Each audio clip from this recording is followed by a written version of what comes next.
Despite Theresa May's pleas, EU leaders failed to share her Brexit urgency. Leo Sandrovich, 2 hours Friday, October 20, 2017. Theresa May arrived yesterday at the EU summit in Brussels calling for urgency in the Brexit negotiations.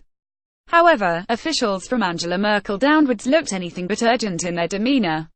Certainly, sources close to national leaders said none was yet inclined to speed up the talks.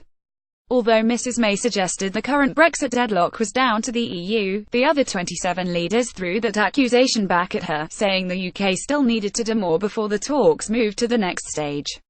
The Prime Minister was given a slot during the summit dinner to make her case, but she will not attend the gathering this morning when the EU 27 discuss whether sufficient progress has been made on the core divorce issues to merit shifting the talks to the future relationship with the UK.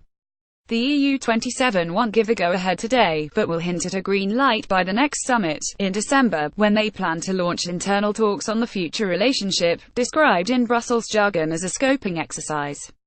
Ms Merkel was probably the most positive, telling reporters that while there had not been sufficient progress, there were encouraging signs that talks on the next stage could start before Christmas.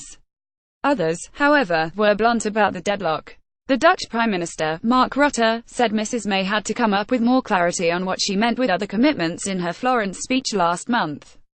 Finland's Prime Minister, Juha Sipilä, wanted more progress on EU citizens' rights, money and the Irish border.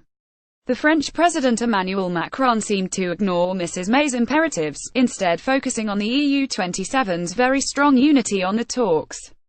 Mrs May is attempting to go over the head of the EU's chief negotiator Michel Barnier, by appealing directly to EU leaders.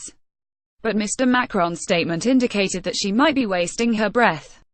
In news http://cinews.co.uk